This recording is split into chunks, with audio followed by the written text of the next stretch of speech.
Good afternoon, everyone. I am Arkid Hodges, president of the Black Achievement Fund, and welcome to our info session on the Black Achievement Fund.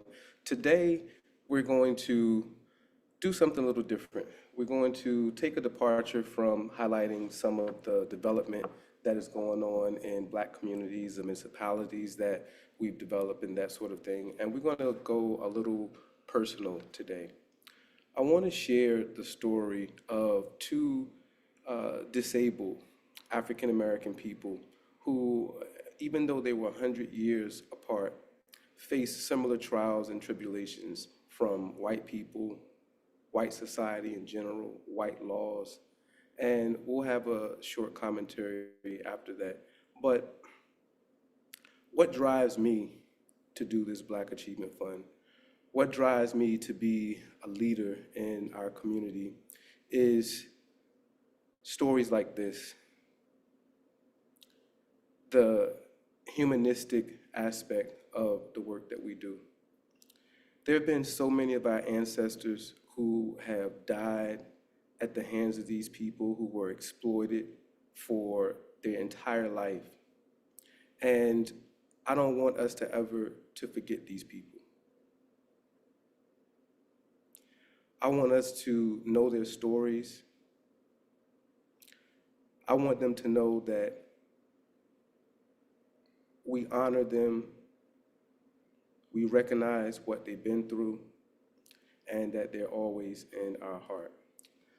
For those of you who tuned in strictly for an info session on what the Black Achievement Fund is, I invite you to go to our website today, baf.solutions, not .com, or anything like that, not .org, just baf.solutions, and it will take you to our newly developed website, which has all of the pertinent information that you could possibly need about the Black Achievement Fund. In addition to that, on this YouTube channel that you're on right now, we have literally dozens and dozens and dozens of full info sessions that only talk about what the Black Achievement Fund is. All right, and here is our website. All right, without further ado, I'm going to get into the story of Thomas Wiggins. And in parentheses, they have him Blind Tom, but we're going to call him by his real name, Thomas Wiggins, even though that's a slave name as well. Was one of the major musical Thomas Wiggins was one of the major musical figures of the 19th century. A child prodigy, he wrote his first composition at the age of 5, but he was black, blind, and enslaved. Otherwise, he might be considered like Mozart. The first black superstar performer in America, he was sort of the Michael Jackson of his era. Imagine if he had been born 100 years later. 1 in 4 American adults have a disability, and I'm one of them. I'm Lachi. I'm a recording artist and disability culture advocate, and I'm here to introduce you to Disabled Renegades. Face each day as a renegade.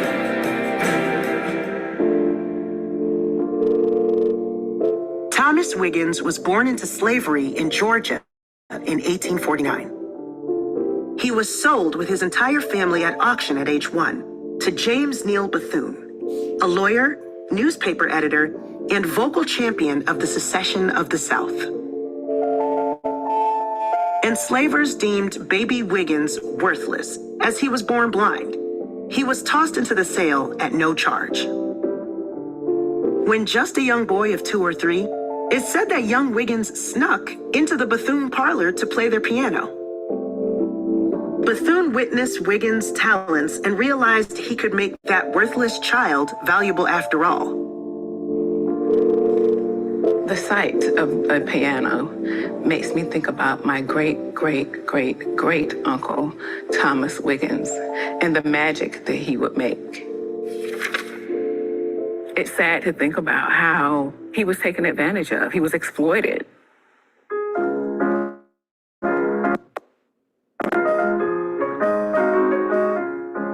His debut was in 1857, so he would have been about 8 years old. Pretty soon, he was actually, and it's a shocking word to say, he was leased out. Young Wiggins' childhood turned into an unending performance tour. He was billed as Blind Tom, the blind Negro boy pianist, and became the highest-grossing, most ticketed act of his time. He played prominent venues in the U.S. and toured Europe, from concert halls in Paris to exclusive forums in London. In 1860, at age 11, Thomas Wiggins became the first Black artist to perform at the White House.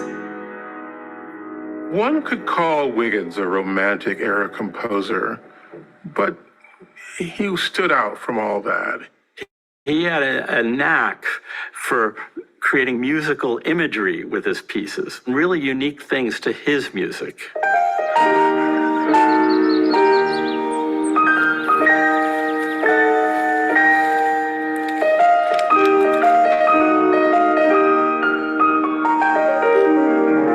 What makes Thomas Wiggins' music special was its openness to the world. He could hear and record everything. He had audiographic memory. Once he heard something, it was like Mozart. He could reproduce it, he could play it. He wrote pieces based on imitations of plantation life, slave life, modern urban life.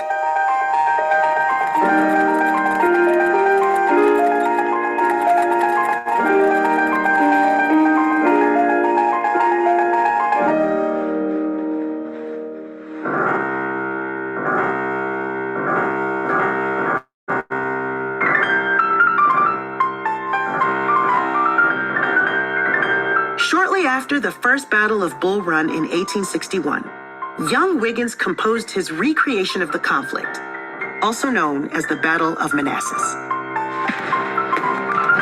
Bethune used the profits from the Battle of Manassas to fund the Confederate war effort in support of slavery. It became Wiggins' most famous piece. In 1863, President Lincoln signed the Emancipation Proclamation, mandating the freedom of all enslaved people. But to ensure the profits kept rolling in, Bethune had Wiggins prosecuted under an inquisition of idiocy and placed under his guardianship. Under the era of enslavement, an enslaved person was functionally considered under the guardianship of the slaveholder. And so when Wiggins was placed into a guardianship, it quite literally extended the experience of enslavement over his life. He was used as a source of income in a very different way than most slaves who were also Black. He was very profitable. In the course of his career, Wiggins earned the Bethune family the largest fortune ever attained by a pianist at the time, the equivalent of over $32 million today. In recent years, this topic hit national news because of the case of Britney Spears. Just as Spears was not entitled legally to access or exercise any control over any of her earnings, so too Wiggins was not permitted under guardianship to exercise any amount of control about any aspect of his finances or his work. Now, his abilities would be viewed differently. A lot of historians are now suspecting that he was possibly autistic. Wiggins was described in many different sources as having behavior and characteristics that were perceived at the time as being unusual and atypical. He frequently would leap from the piano bench. He would vocalize alongside playing. If you take him out of the context of the 19th century, put him into the modern era, maybe some of his wild movements and all these things would be considered cool today and not just the product of someone who had a disability. Recognizing disability in a historical context is a very fraught conversation, simply because a particular work may have been published before autism was understood as a diagnostic category should not and has never precluded autistic people from being able to recognize ourselves. Wiggins' guardianship continued for the rest of his life. Passed from one Bethune to another, he was the object of their custody battles. Wiggins' mother, Charity, unsuccessfully petitioned the courts repeatedly for the freedom of her son. His guardianship ensured that every dollar from ticket and sheet music sales legally belonged to the Bethunes. We don't know anything from Blind Tom himself. We hear written reports, we have the published sheet music, we have the reports of the performances, but we have no sense of his agency except for what he did on stage.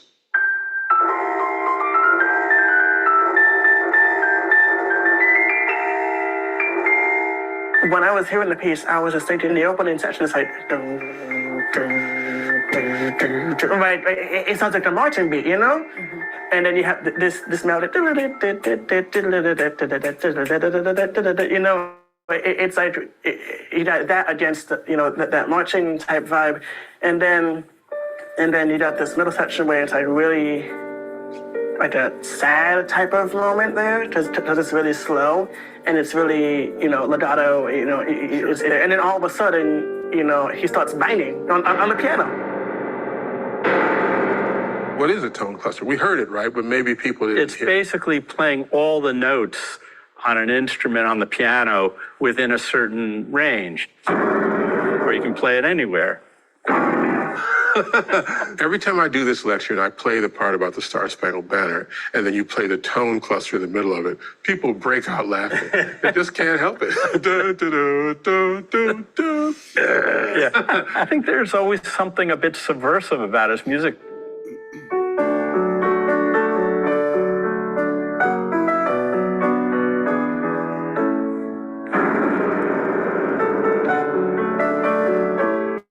When you talk about the enslaved, you find agency where you can.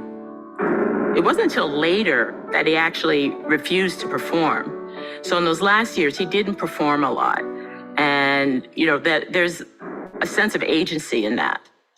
What we want to do is look at him in a larger context, like he was a very important person on a continuum of early American pianists that eventually led to the creation of jazz, or rock and roll, and rhythm and blues.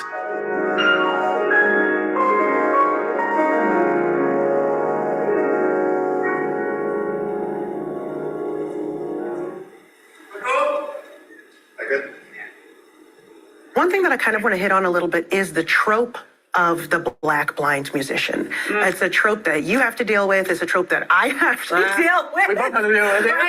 Right? We play the piano. We're Black. We're blind. We're musicians. Yeah. How do you react to that trope? What do you think about it? How does it make you feel? I always tell people, look, at the end of the day, we're trying to accomplish the same goal as everybody. You treat others the way you want to be treated, period.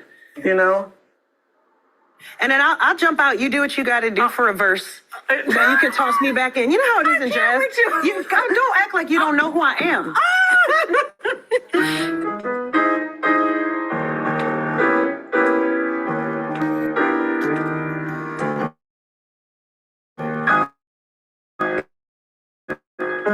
The autumn leaves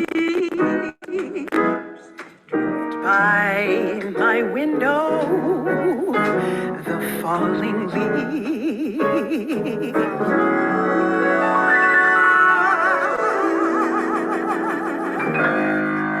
Yeah, baby. Yeah, baby. It hit me hard to learn about the exploitation that Blind Tom had to go through.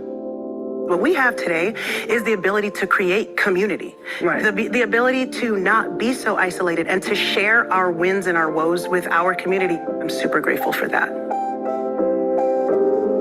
Nearly 200 years since Wiggins was born, it's still a struggle to be seen as a whole person, a musician, an artist. I am proud to be disabled. At the same time, I am disabled because who I am is not fully and completely accepted in the world.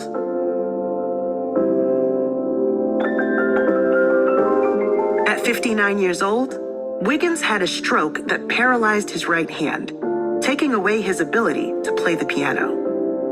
3 weeks later, he died of a heart attack alone on the floor of the Bethunes' home in New York. Today, there are grave markers for Wiggins in both his hometown of Columbus, Georgia, and near where he passed away in New York. Now, a lot of the stuff that he did 125 years ago, people are starting to rediscover that and say, oh, wow, we didn't know music could be like that, particularly not in the 19th century. Tom Wiggins is a historical figure that absolutely should be afforded substantially more attention, someone that should be recognized as significant in Black and disabled history. He was a performer of great renown and talent, and his story is part of the fabric of African American and American music history.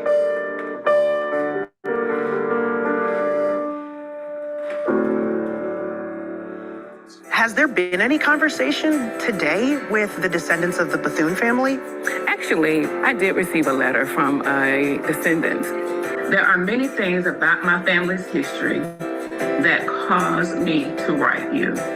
I must initiate the process that will bring about healing that is needed. I want to apologize for what was done by my ancestors to your ancestors, but I don't think that the work is done just because I have seen the light.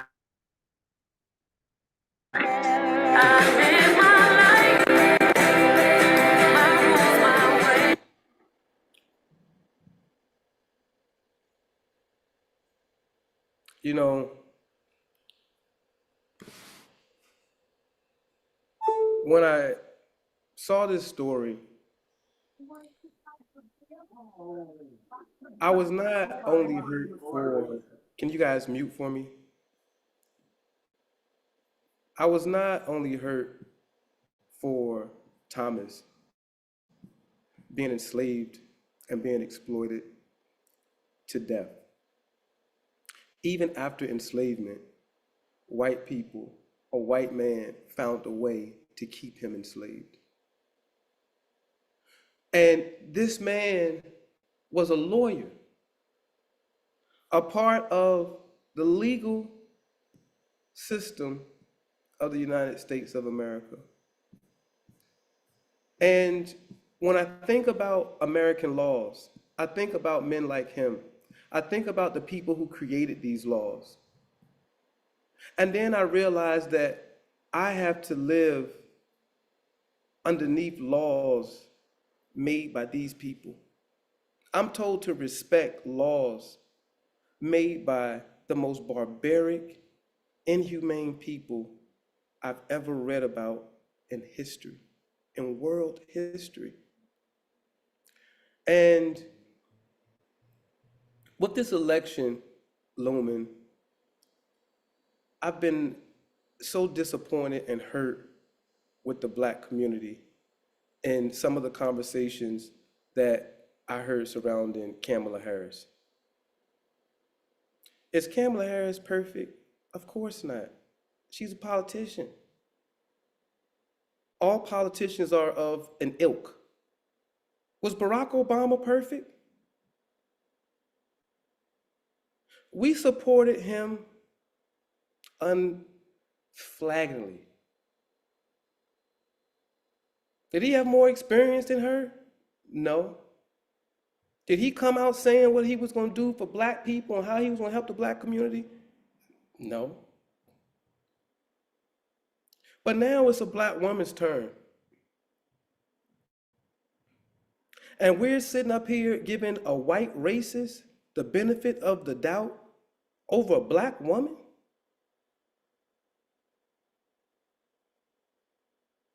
Over a white man, over a Black woman.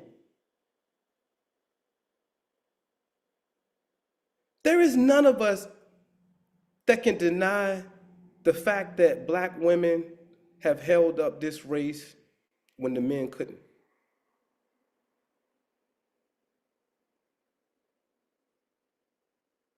And here I hear Black men, Black women. Now, we can have our own conversations about these people in our own community, and rightfully so. No one is above criticism. But to have that spill over into non-support, what does that say about who you are? What does that say about who we are, how far we've come as a people? What does that say about Black unity? When you can sit and tell me that you believe that a white man like a Donald Trump has your interests better than a Black woman who went to Howard.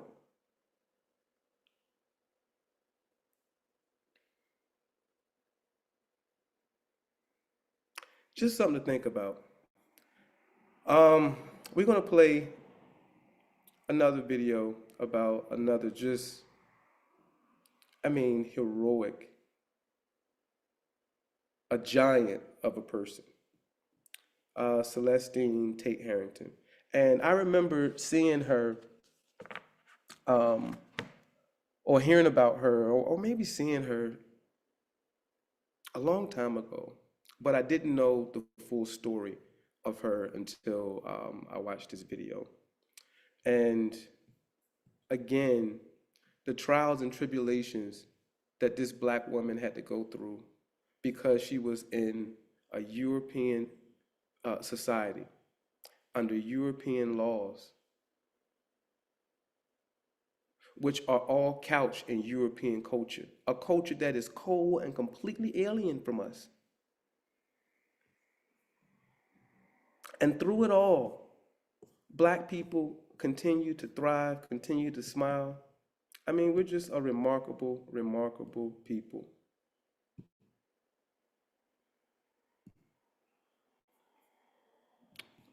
This is why I do what I do.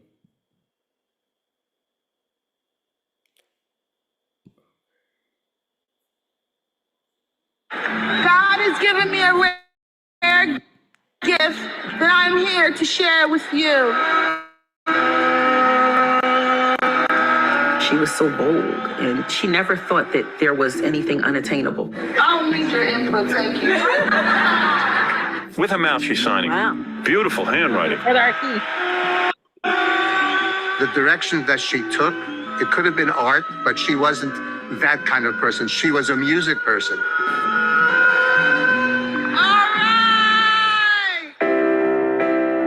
One in 4 American adults have a disability, and I'm one of them. I'm Lachi.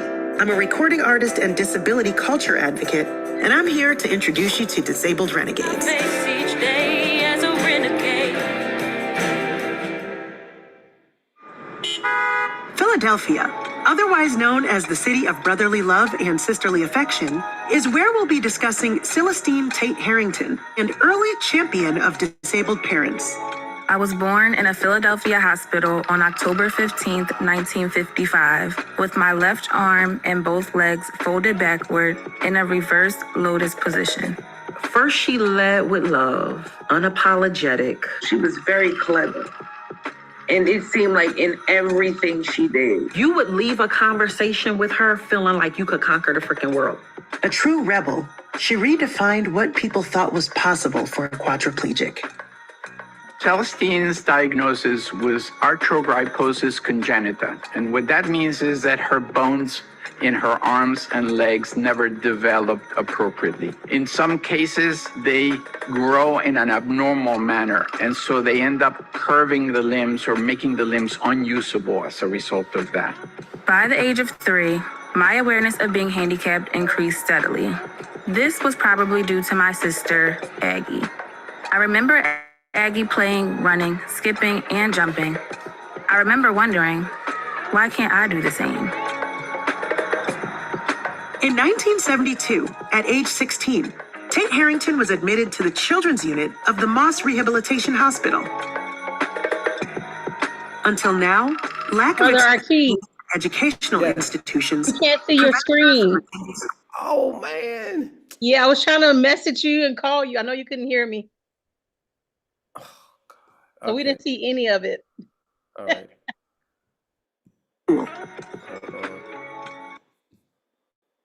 Sorry about that. Yeah, next time, screen. Okay. Thank you. We saw you. God has given me a rare gift that I'm here to share with you.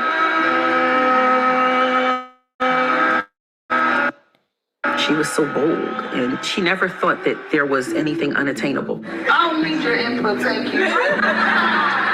With her mouth, she's signing. Wow. Beautiful handwriting. The direction that she took, it could have been art, but she wasn't that kind of person. She was a music person.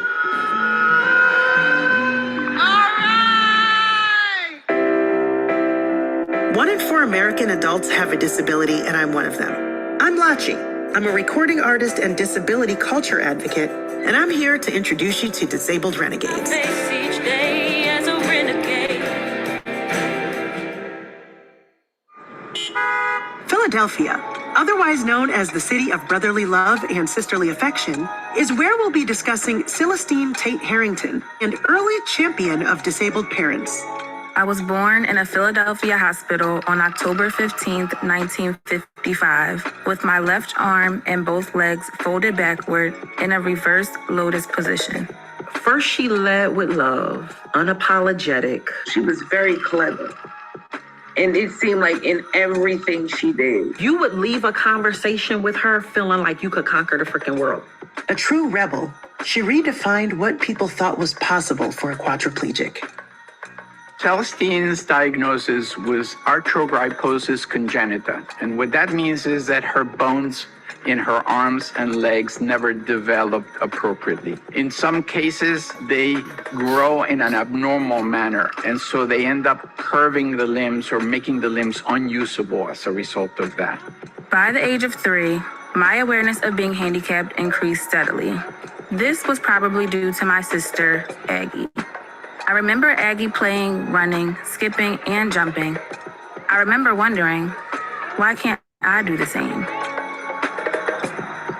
In 1972, at age 16, Tate Harrington was admitted to the children's unit of the Moss Rehabilitation Hospital. Until now, lack of accessibility at educational institutions prevented her from attending school.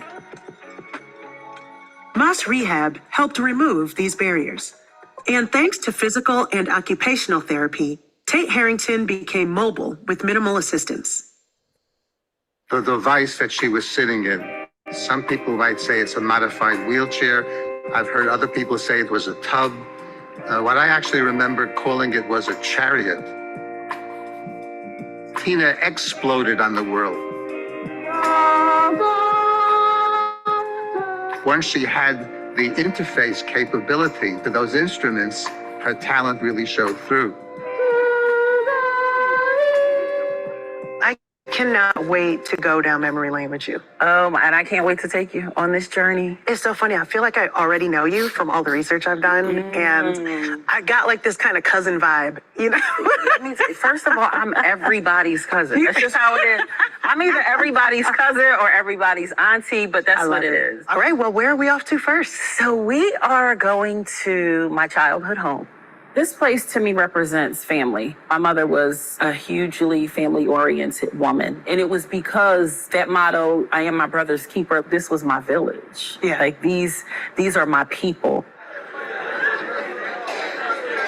And a family that prays together, definitely stays together.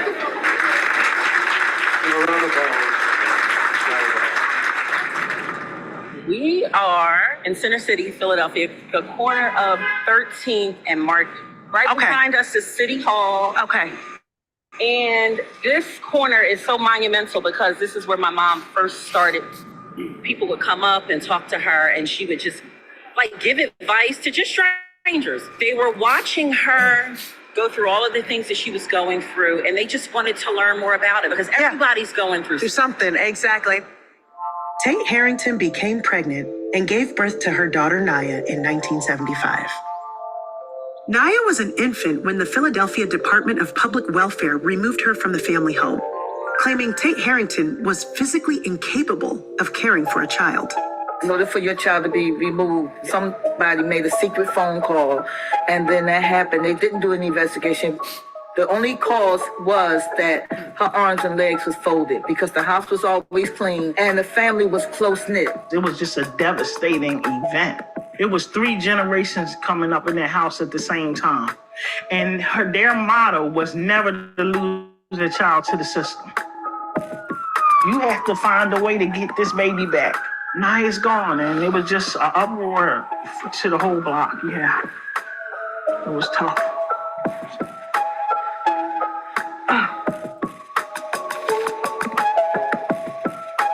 You give birth to this baby and somebody comes and tells you that you're not worthy or you're not capable.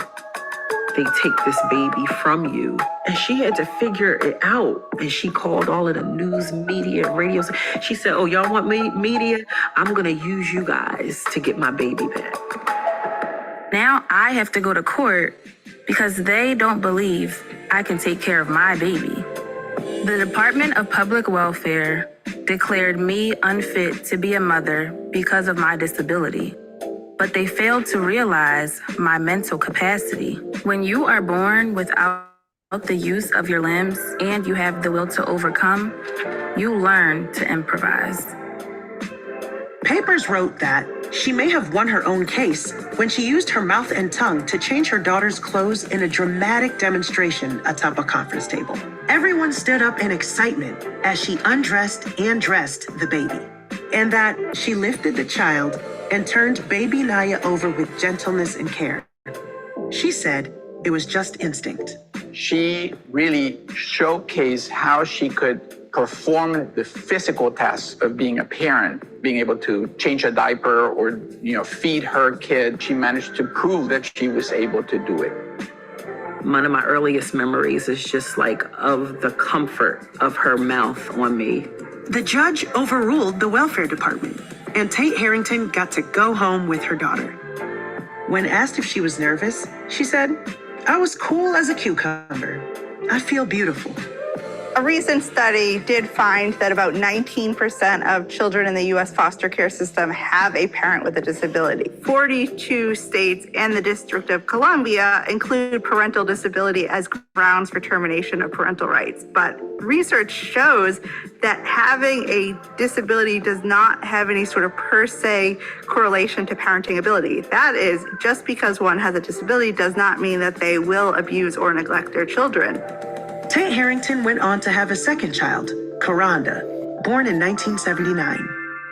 Naya is my right arm, and now I have a left arm. Her most important thing was to live life and live it unapologetically. And no matter what we had to face, that was one of her mottos for us to live life. She put a smile on our faces. There was joy in her atmosphere.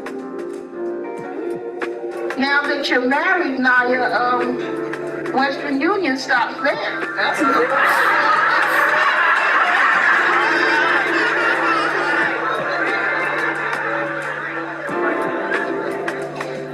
In 1983, she moved to Atlantic City, New Jersey, where she became a staple for her boardwalk performances as a street entertainer.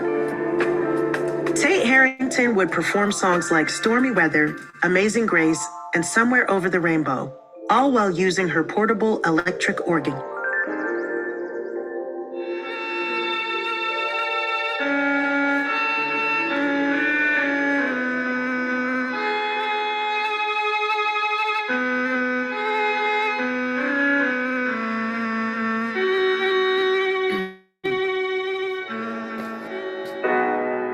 This is where she went to work every day. After some time, they wanted her off the boardwalk. They felt that she was violating some type of panhandling rule. Police would harass us. I can remember as a little girl, them physically removing us from the boardwalk. In 1986, Tate Harrington was convicted of 8 counts of violating the boardwalk's anti-begging ordinance. The Atlantic City officials kept charging me and saying I was breaking the anti-begging ordinance. I didn't beg anyone. I was trying to earn an honest day's living. Soon after, she was exempted from the law and earned about $1,000 a day playing the organ. Where is she? There she is. All right, Celestine. Tate Harrington learned early that all publicity is good publicity. Now, Celestine, this is the first time we've ever met, right? Yes, it is. I didn't know you looked so weird. You know, the Howard Stern interview, what she was doing was setting her own stage. Celestine's an amazing woman. She hangs out on the boardwalk in Atlantic City, and she plays the piano with her tongue. She wanted to get her story to multiple people because she knew that people needed to hear her voice. And Celestine, now you've written this book. Now, how did you write the book? You didn't literally type it with your tongue, did you? Yes, I did. Now get out of here. You're kidding me. Typeset and everything. Well, you have no arms or legs. I have them, I just can't use them. I brought your book and I'm gonna sign it for you. Boy, you know how to work a room. Tate Harrington continued to play her music on the boardwalk until tragedy struck. My sister called me in Atlantic City. She said, Naya, mom's been in an accident. Just remember us getting there, and she was fighting so hard. To the end. And she left with me right there. And I feel like part of me went with her. I know it did. I am the representation of a war that was won. The court system, they never thought that I would be a success because of her, but it's because of her that I am. Here I lay again, watching people walk up and down the street. Some look happy and some look sad. Some look worried and some look mad. They all look at me. I wonder, what do they see? Do they see me happy? Or do they see me sad? Or do they see me handicapped, locked up in my own shell? I'd like to tell you some things about me. What kind of bird? What kind of tree? What kind of world I'd like to see. I love God. He sees me. He tells me how he sees me. So people everywhere, tell me if you really care. The beauty of just me learning of Celestine's story, I personally find Celestine to also actually be one of my ancestors in disability, in music. And so standing here with like direct descendants, with direct family, I just feel like this is my family. I feel like y'all taking care of her was y'all taking care of me.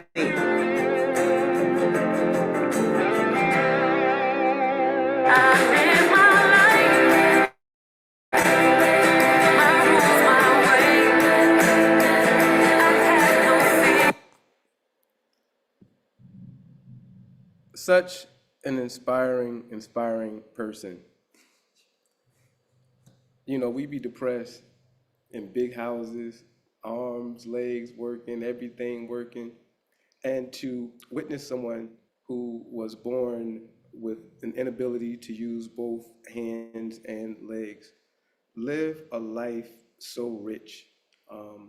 And to see that person have to go through additional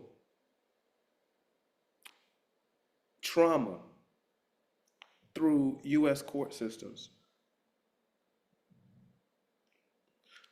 over and over again. Here we're talking about from the 1880s to the 1980s. And what has changed? The law that we're under is still a law that is exclusively written by the most barbaric, non-compassionate people the world has ever seen.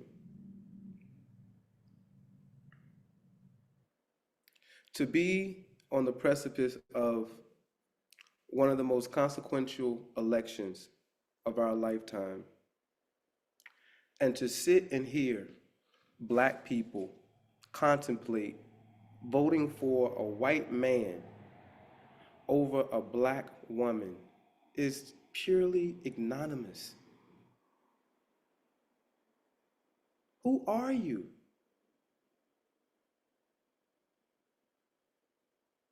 I expect a politician to always be a politician.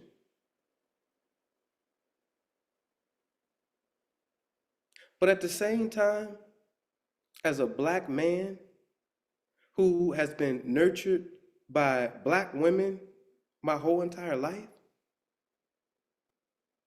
how can I possibly give a white man the benefit of the doubt over my welfare than I would to a black woman.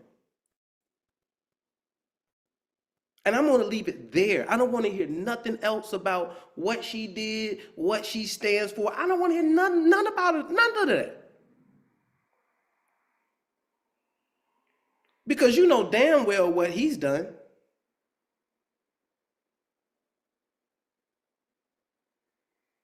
We have to get it together, people. We really do. We have to understand how integration has hurt our community, has hurt our consciousness, has hurt our level of unity.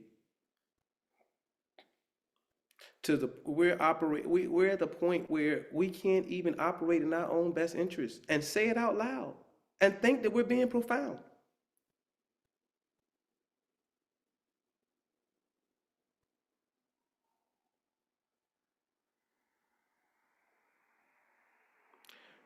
We gave Barack Hussein Obama 100% of our support.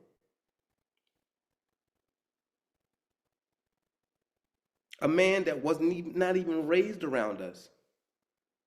He was raised in Hawaii with a white woman, and then in Indonesia, and in Kansas, in a house with, he told you, a racist granddad and grandma. And you gave him the full benefit of the doubt.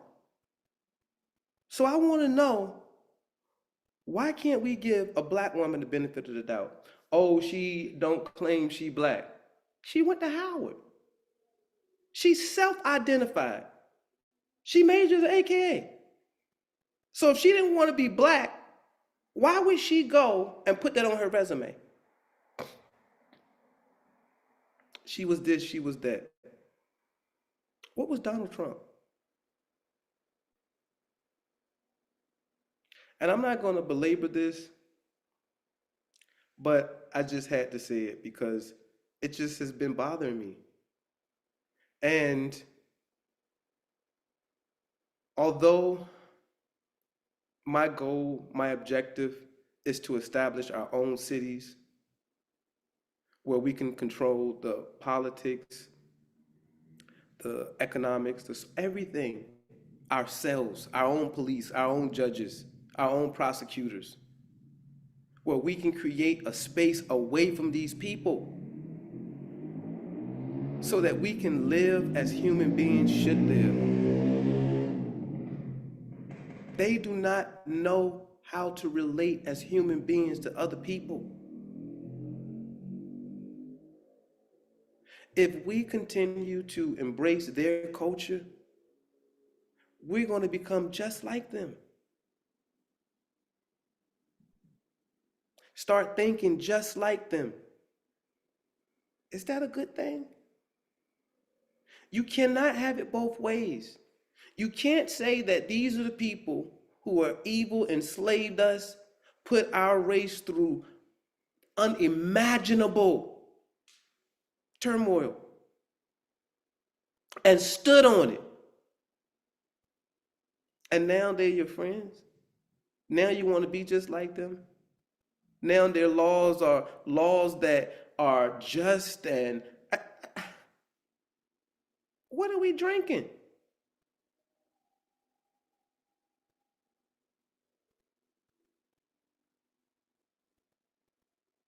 A white man should never on this planet get the benefit of the doubt over a black man or black woman, especially one who is coming to you, saying I'm committed to you. There's no way. There's no way. Thomas Wiggins was enslaved by a white man and then kept after enslavement by a white man through laws written by white men.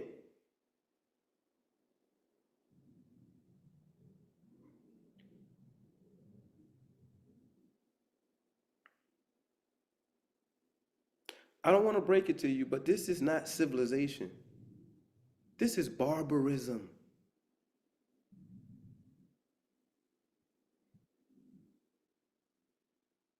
We can do better. We did better. And we're on the cusp right now of showcasing what civilization really looks like by creating our own communities, our own cities here with the Black Achievement Fund. I don't ever want you to forget not just what was done to us in the past, but what continues to be done to us.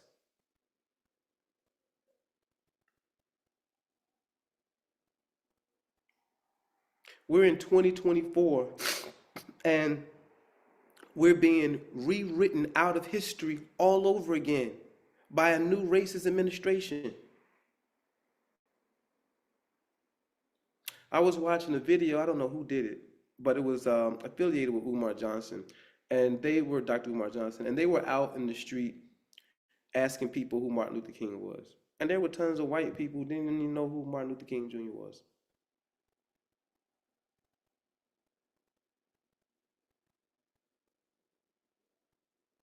They're trying to scrub history of their barbarism, of their murder, by making slavery seem like it was beneficial to black people. In the modern era. And here we are having conversations about voting for Donald Trump over a black woman. And I'm not even going to go down the list of all his transgressions because it's too much.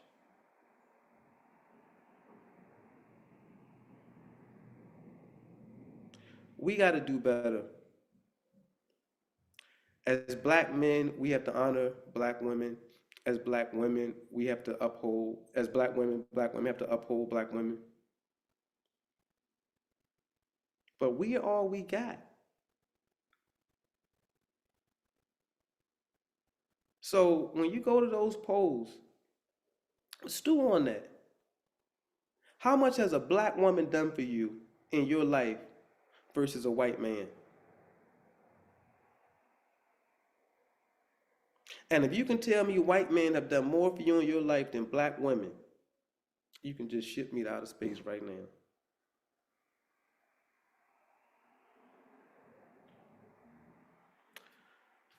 Oh, man.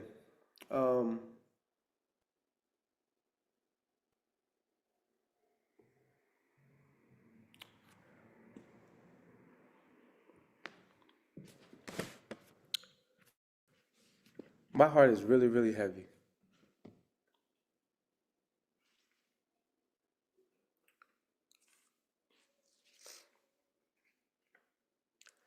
Because sometimes I truly wonder, can we reverse course?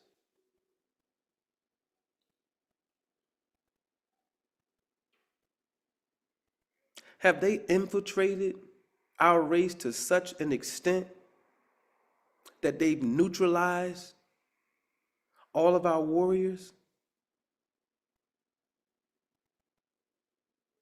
And what's left are the sheep?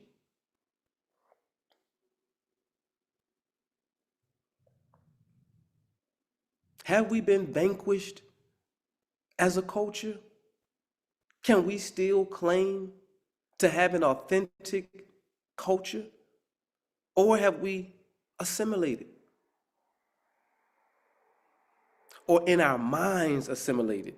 Because they ain't gonna never let you assimilate. Have we given up on the prospect of being world leaders? Of being masters of our own fate? Have we resigned to accepting their leadership, their cultural values, their cultural institutions that we are seeing not only destroys us, it destroys them?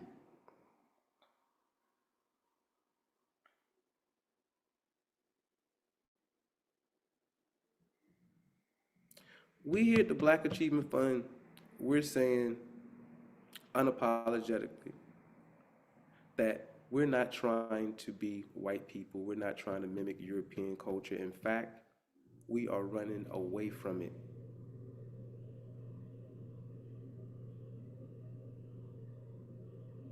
To be led by the most barbaric people I've ever read about in history.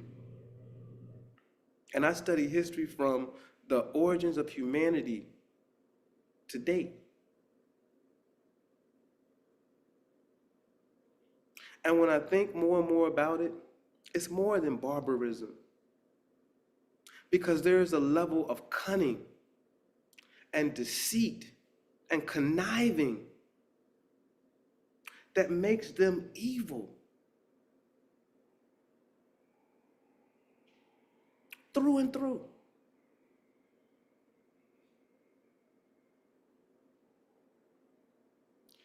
We should never align ourselves with evil. We should never align ourselves with the people who tried to vanquish us.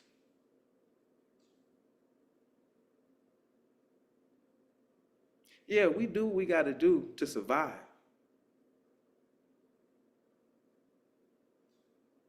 But we're never, ever, ever supposed to join them and then support the pillars of their institutions. Hold up their laws. The same laws that enslaved us. We stand in the courtroom and uphold them.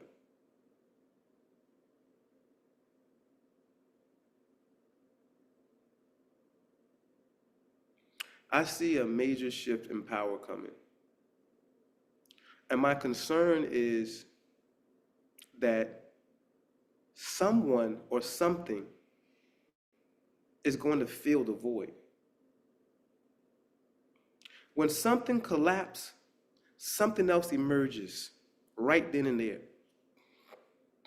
That's human history. What is going to happen when Europeans collapse? Where would we be as African American people, as Black American people? Do we fall with it?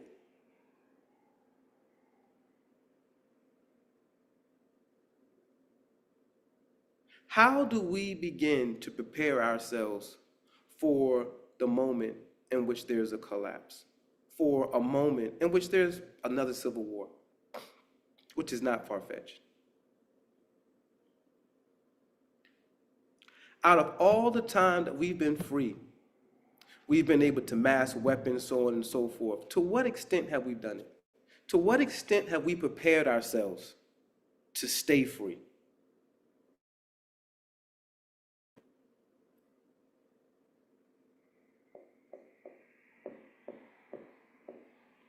To what extent have white people prepared themselves to stay in power?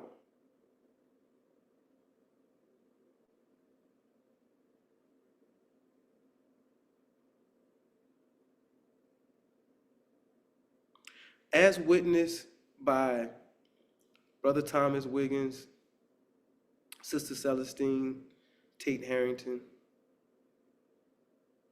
even without the full resources of our senses, we're genius.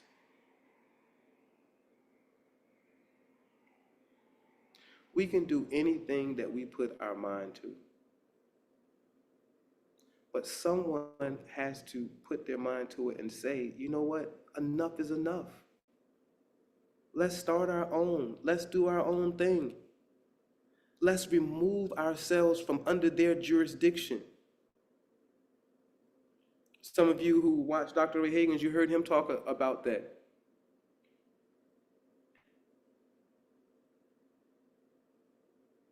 And we're not playing. And I can't wait to show you all what we're capable of, because we're in the midst of some great work. And we're turning the tides for Pan-African leadership. Our community has grown weary of Pan-African leadership because the results just haven't been there in terms of physical material. Where are the all-black schools? Where are the all-black museums, the cultural centers? Where are all of these all-black institutions that we're supposed to have in control? How do you create them? You can't just continue to talk about them, because people need to eat, people need to be employed. So if you can't feed us, we have to go to whoever can feed us. It's that simple. But we've been operating as employees. And if all of us are operating as employees, where's the intelligence, where's the intelligentsia to elevate us to leaders of our own communities, to global leaders, to being able to rule ourselves? We've just left that up to someone else.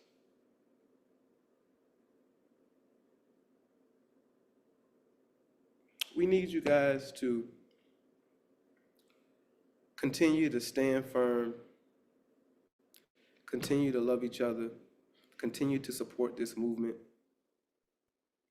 because we're doing some really, really, really important work. It may seem small in the grand scheme of things right now, but I see something, and I know that we got this land. It's divine. How we got it is divine. We as the Black Achievement Fund, you members, we're all being guided, to something great, and I feel it. So if you're on the fence, join us. It doesn't hurt. $9 a month. $9 a month. We're a nonprofit 501c3 organization, so even your $9 a month is tax deductible. We're out of time for today. We have a 4 o'clock monthly members meeting that won't be on our YouTube. So if you're interested in coming and hearing what else is going on with the organization, please come back at 4 p.m. Again, that is on our Zoom channel and not our live stream. All right, before I go, I want to thank everyone for all of your donations to our Pyramid One fundraiser. We are doing extremely well with the fundraiser. Please, please, please, anytime you get an extra $10, $15, make a donation to Pyramid One. We want to see that built in less than 24 months. I also want to thank all of the members who have done the $150 challenge. All right, know that you are making a difference. All right, we need capital. That's what we lack. We need capital to showcase what we can do. We need capital to build a city. All right, and we're doing it the best way we can right now. And we know that once we build the first house, and you guys see what we're capable of, the floodgates are going to open. All right, are there any announcements that I need to make before I go? No? Okay, great, great, great. Love you all. BAF.solutions. It's easy to join. Just BAF.solutions/join.